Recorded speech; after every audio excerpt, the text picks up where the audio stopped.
लंबी सी झूलती रोशनी में सफेद कोट पहने प्रकाश आ खड़ा होता है।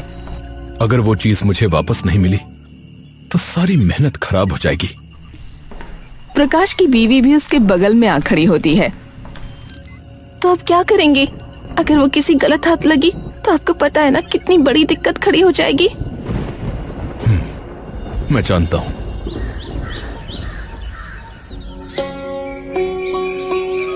बिरजू दिन चढ़ते ही नहाकर मजदूरी के लिए निकलने वाला था कि तभी उसकी माँ शांति वहाँ आ जाती है। अरे बेटा, निकल रहा है? हाँ माँ। कुछ खा तो लेता बेटा। कोई बात नहीं माँ, आप मेरा डिब्बा बांध दो, मैं वहीं खा लूंगा। शांति कुछ नहीं बोल पाती और बिरजू डब्बा लेकर काम पर निकल जाता है। ध्यान रखना बेटा। बिरजू पीछे की ओर मुड़ता है और फीकी सी मुस्कान के साथ जवाब देता है, जी माँ। शांति मन में आंसुओं का तूफान दबाए वापस अंदर चली जाती है और सर झुकाकर अपनी चारपाई पर बैठ जाती है। तभी शांति की देवरानी वहां आ जाती है। शांति, क्या हो गया? ऐसा मुंह बना के क्यों बैठी है? शांति शीला की तरफ देखती है लेकिन बिना कुछ कहे वापस अपना सर झुका लेती है। शीला शांति के पास आकर बैठ जाती है। क्या हुआ? अब ऐसे उदास क्यों बैठी है? शीला बस इतना ही बोलती है कि तभी शांति की आंखों से आंसू बहने लगते हैं। अरे क्या हुआ? रो क्यों रही है? शीला, अब अपने बेटे का ऐसा हाल नहीं देखा जाता। रोज सुबह तपती धूप में निकल जाता है, पूरे दिन मजदूरी करके आता है। उसे लगता है कि मुझे नहीं पता कि वो कितनी तकलीफों से गुजर रहा है। कोई बात नहीं, सब ठीक हो जाएगा। और लोकेश जी है ना वहाँ उसका ध्यान रखने के लिए। अरे कैसे होगा सब ठीक? 6 महीने हो गए रमेश जी को गए हुए और उनके जाने के बाद से आज तक बिरजू की किताबें अलमारी से बाहर नहीं निकली। सारे सपने तबाह हो गए मेरे बेटे के। तुझे पता है ना कितना होशियार था वो। अव्वल आता था, उसका तो सपना था वैज्ञानिक बनने का। शांति फूट फूट कर रो पड़ती है लेकिन शांति को हौसला देने के लिए शीला को भी कोई शब्द नहीं मिल पाते। बिरजू उस भरी धूप में सिर पर उन भारी पत्थरों का बोझ लिए आ रहा होता है कि तभी पीछे से ठेकेदार की आवाज आती है। अरे जल्दी जल्दी पत्थर पहुंचाओ, रोलर आने वाला है, उससे पहले रास्ता भरना पड़ेगा। बिरजू जल्दी जल्दी चलने लगता है और जाकर वो पत्थर वहां डाल देता है और एक बार फिर से पत्थर भरकर लाने लगता है। लेकिन तभी झुलसती गर्मी में चलते चलते उसे चक्कर आने लगते हैं। उसके हाथ से पत्थरों का टोकरा गिर जाता है। अरे अरे क्या हुआ बिरजू भाई, ठीक हो? बिरजू। बिरजू कुछ बोल पाता उससे पहले ही उसकी आंखों के सामने अंधेरा छा जाता है और वो बेहोश होकर वहीं सड़क पर गिर जाता है। वहाँ खड़े सभी मजदूर इकट्ठा हो जाते हैं कि तभी बिरजू के चाचा लोकेश वहाँ आते हैं।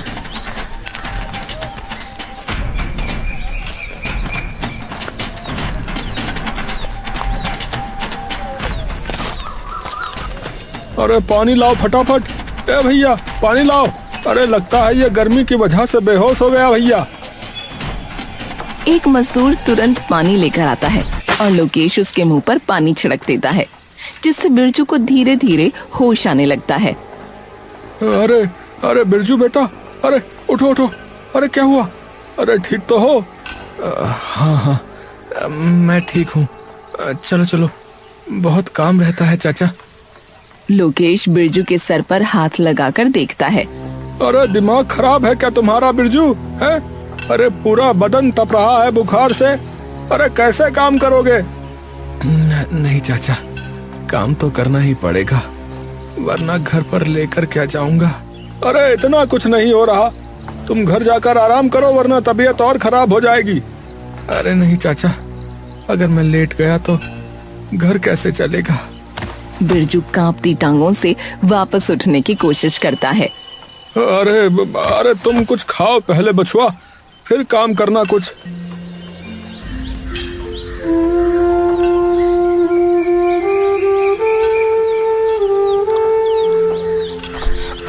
और फिर पूरे दिन उस तपती धूप में टूटे बदन के साथ मजदूरी करता रहता है।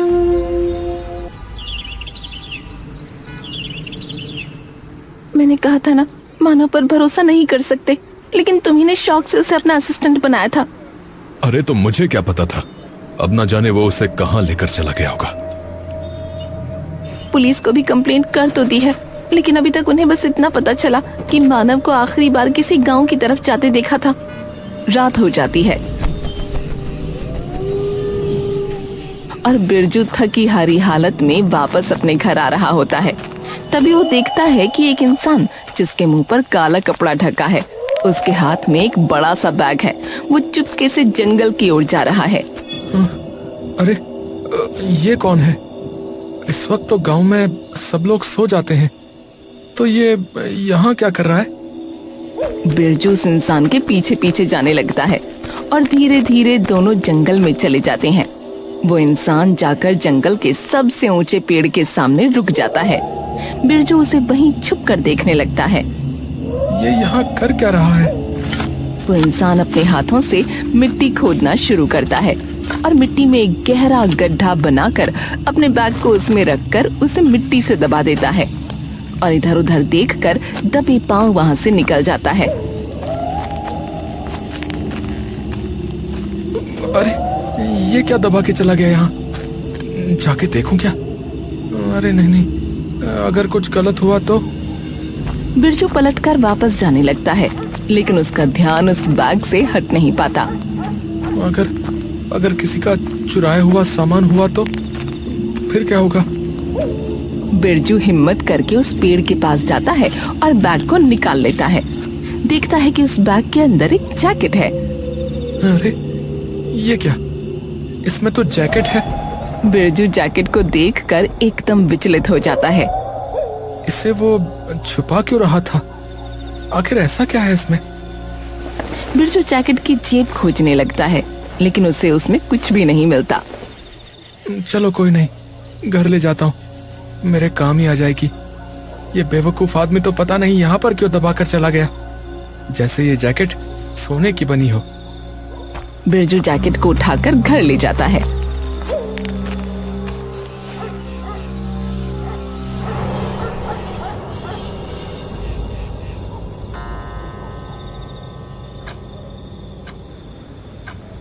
आ गया? कहाँ रह गया था बेटा? बिरजू शांति को सारी बात बता देता है। हे भगवान, तो उसके पीछे क्यों गया? तुझे कुछ हो जाता तो? अरे माँ, मुझे लगा मानो कोई चोर वगैरह है, मैं तो इसीलिए गया था, लेकिन उसने तो पता नहीं इस जैकेट को दबाया मिट्टी के नीचे और चला गया। ऐसा क्या खास है इस जैकेट में? पता नहीं माँ, पर मुझे लगा कि कोई नहीं, सर्दियों में काम आ जाएगी तो मैं ले आया। पहन के तो देख, तुझे आती भी है कि नहीं? बिरजू उस जैकेट को पहन लेता है। तभी उसे एकदम अजीब सा एहसास महसूस होता है। अरे अरे ये क्या है? क्या हुआ? अरे माँ, ये जैकेट तो ठंडी है। क्या?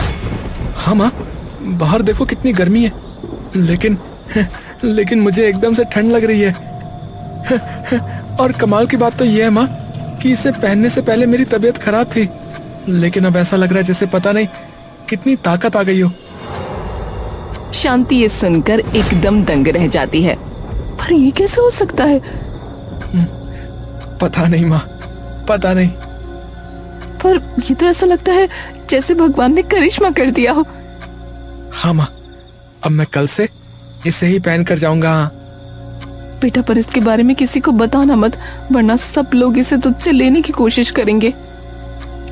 हाँ माँ, ये बात तो सही कही।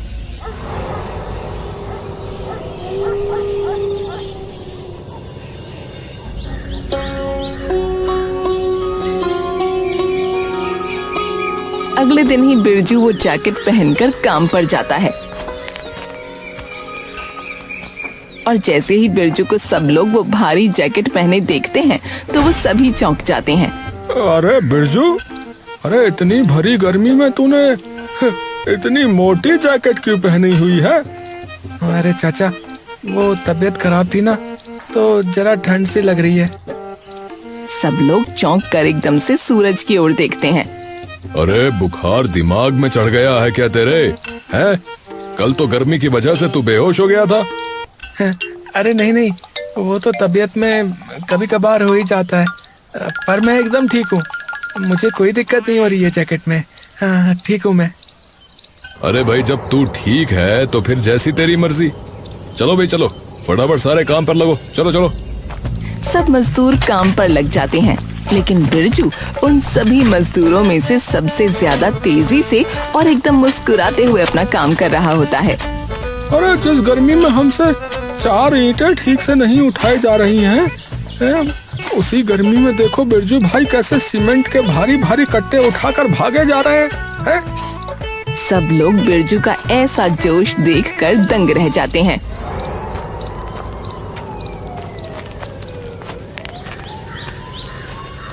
अब इसी डिजाइन को ऐसे देखते रहोगे क्या? अरे सारे पैसे उसमें लगा दिए हैं हमने इन्वेस्टर्स के। अगर वो नहीं मिली तो कर्जा सिर चढ़ जाएगा बहुत बड़ा। क्या जवाब देंगे उन्हें? तभी इंस्पेक्टर वहां आता है। हाँ जी प्रकाश जी। जी इंस्पेक्टर साहब, कुछ पता लगा? देखिए जी, अभी तक तो कुछ नहीं पता लग पाया, पर हम पूरी कोशिश कर रहे हैं।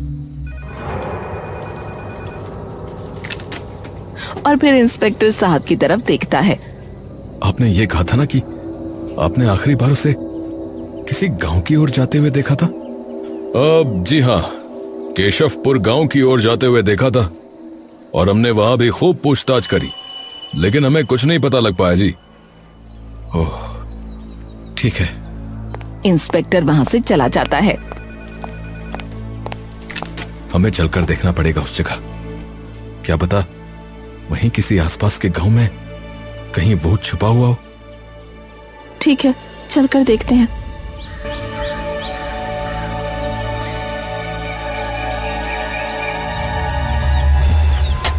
काम करते करते सभी मजदूरों के हाथ पांव ढीले पड़ जाते हैं, लेकिन बिरजू अभी भी पूरी ताकत से फटाफट काम कर रहा होता है।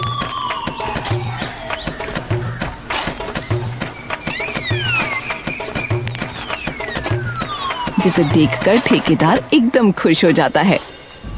अरे वाह भाई बिरजू, वाह भाई वाह, आज तो कमाल ही कर दिया तूने। है आधे से ज्यादा काम तो तूने अकेले ही समेट लिया। अरे आज तुझे 1000 नहीं बल्कि 1500 रुपए मजदूरी दूंगा। 1500।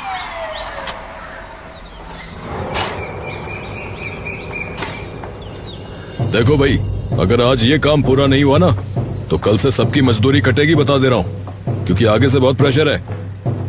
अरे अब नहीं हो पाएगा हमसे। हाँ भैया, अब नहीं हो पाएगा जी मालिक, नहीं हो पाएगा।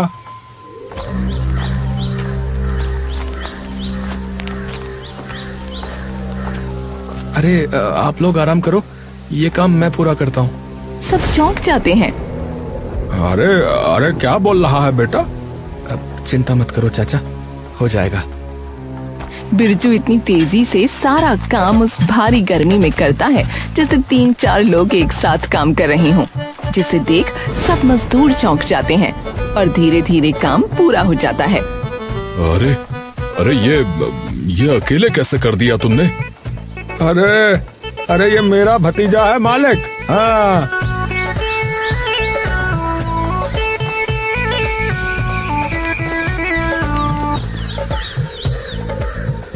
कुछ ही दिनों में बिरजू की चर्चा सारे गांव में फैल जाती है।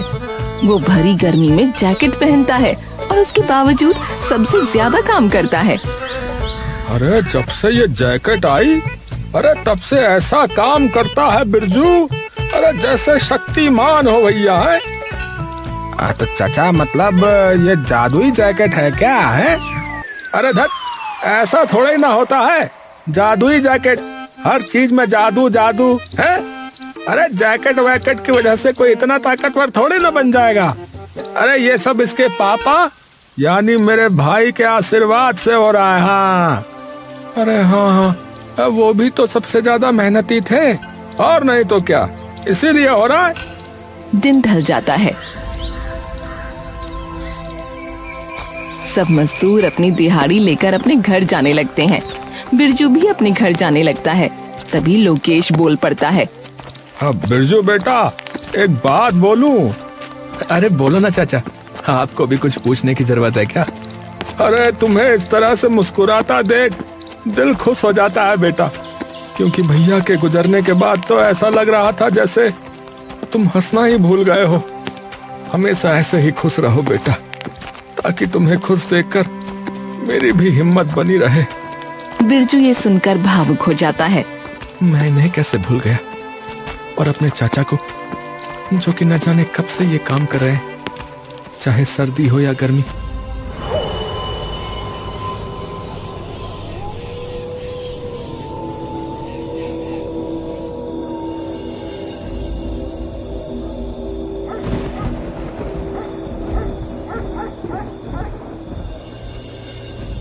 एक इंसान मुंह पर काला कपड़ा बांधे जंगल की तरफ जा रहा होता है।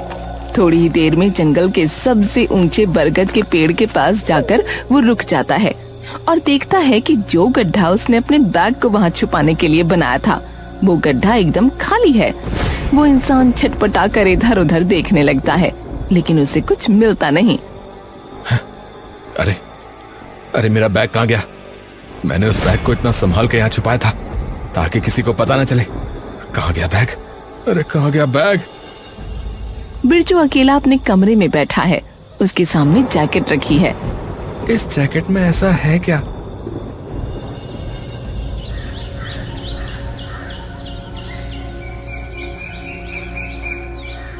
सब मजदूर काम पर पहुंच चुके हैं, लेकिन बिरजू अभी तक वहां नहीं आया।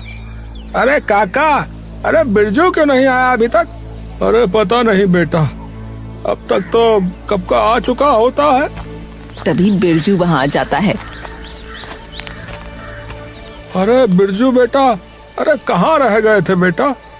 चाचा, वो आज थोड़ी देर से आँख खुली। तभी एक इंसान दौड़ता हुआ आता है और अचानक से आकर बिरजू के सामने खड़ा हो जाता है और उसे ऊपर से नीचे तक घूर घूर कर देखने लगता है। क्या हुआ भाई साहब? ये मेरी जैकेट है, मुझे दो वापस। बिरजू कुछ देर तक मानव की ओर देखता रहता है। मैं कैसे मान लूं कि ये तुम्हारी है? मेरी जैकेट मुझे वापस दो, समझे? दो मुझे। तभी पीछे से प्रकाश की आवाज आती है। जरा दोबारा बताना किसकी है ये जैकेट? मानव प्रकाश और श्वेता को देखकर घबरा जाता है और एकदम से मुड़कर भागने की कोशिश करने लगता है। तभी उसके सामने इंस्पेक्टर साहब आ जाते हैं। अरे कहाँ जाएगा भाग के? हवलदार जी, ले जाओ इन्हें।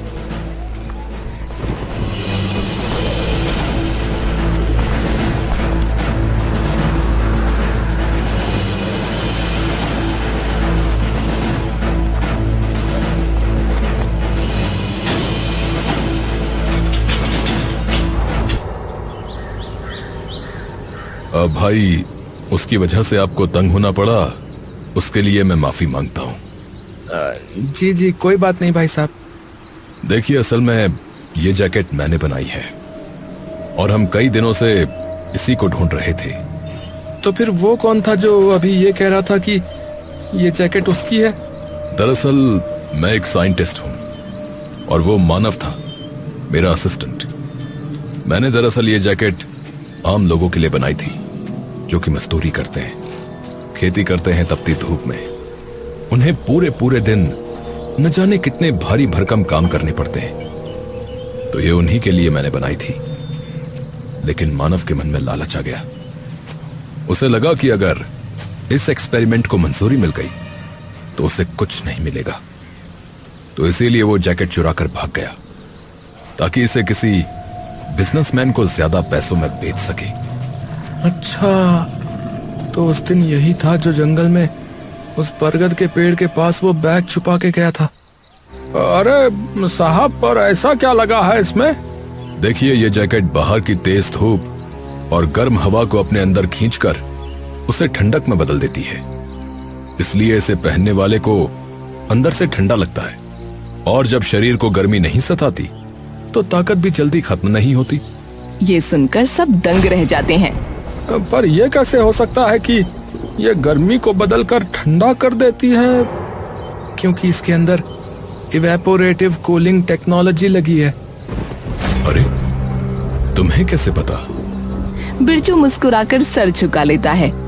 अरे मेरा भतीजा अव्वल आता था अपनी कक्षा में, हाँ, और विज्ञान में तो पूरे गांव में अव्वल आया था ये। हाँ। अच्छा, फिर तुम यहाँ पर क्या कर रहे हो? जी वो दरअसल मेरे भाई यानी इसके पिताजी जो है वो 6 महीने पहले गुजर गए रहे, तो सारी जिम्मेदारी इस पर आ पड़ी, तो इसे अपनी जो है पढ़ाई छोड़नी पड़ गई। प्रकाश और श्वेता उसे काफी देर तक देखते रहते हैं। प्रकाश, मतलब हमारा एक्सपेरिमेंट काम कर गया। हाँ। मैं आपसे विनती कर सकता हूँ? हाँ हाँ, बोलो। क्या आप ऐसी जैकेट मेरे चाचा और मेरे भाइयों के लिए भी बना सकते हो क्या? मुझे तो 6 महीने हुए हैं काम करते हुए, लेकिन मेरे चाचा पिछले 25 सालों से मजदूरी कर रहे हैं। तपती धूप हो या जमा देने वाली ठंड, चाचा सुबह से शाम तक बस मजदूरी करते हैं ताकि इनके बीवी बच्चे कभी भूखे ना सोएं। पर ये सब लोग भी हैं, सुबह से शाम तक किसी के कहीं चोट लग जाती है, कोई लंगड़ाने लगता है, और सबके कपड़े पूरी तरह पसीने से भीग चुके होते हैं। और जब थक हार के रात को निवाला तोड़ते हैं खाने का, तो वो निवाला भी ये कांपते हाथों से तोड़ते हैं। तो मैं हाथ जोड़ता हूँ कि इनके लिए भी ऐसी ही जैकेट बना दें आप। प्रकाश ये सुनकर मुस्कुराने लगता है। मैं तुम्हारा दर्द और तुम्हारी भावना एकदम भली भांति जानता हूं। मेरे पिता भी किसान थे। वो हमारे खेतों में दिन रात तपते थे ताकि मैं पढ़ लिख कर कुछ बन जाऊं। लेकिन जब मेरा वक्त आया उनके लिए कुछ करने का, तब तक वो भी इस दुनिया से जा चुके थे। इसीलिए मैंने ये जैकेट बनाई थी ताकि किसी और को ये दिक्कत ना आए। धूप में तप कर अपने बच्चों को छांव देना क्या होता है, ये मैं अच्छे से जानता हूं। प्रकाश कुछ देर तक बिरजू को देखता रहता है, फिर धीरे से मुस्कुराता है। बिरजू, क्या तुम मेरे साथ काम करोगे? जी। देखो, मैं चाहता हूं कि तुम मेरे साथ लैब में काम करो। तुम्हारे जैसे दिमाग और दिल वाले इंसान की मुझे जरूरत है। और साथ ही तुम्हारी पढ़ाई भी पूरी होगी। दिन में काम और बाकी समय पढ़ाई।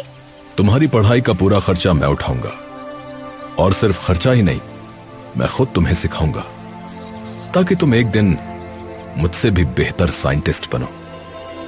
ये सुनकर बिरजू खुशी से रो पड़ता है और अपने चाचा की ओर देखता है। चाचा, चाचा सुना आपने? चाचा सुना आपने? हाँ हाँ, सुना बचुआ, सुना। लोकेश उन दोनों के सामने हाथ जोड़ लेता है। आपने सिर्फ इसकी मदद नहीं की है, आपने मेरे भाई की आत्मा को शायद आज सच्ची शांति दे दी।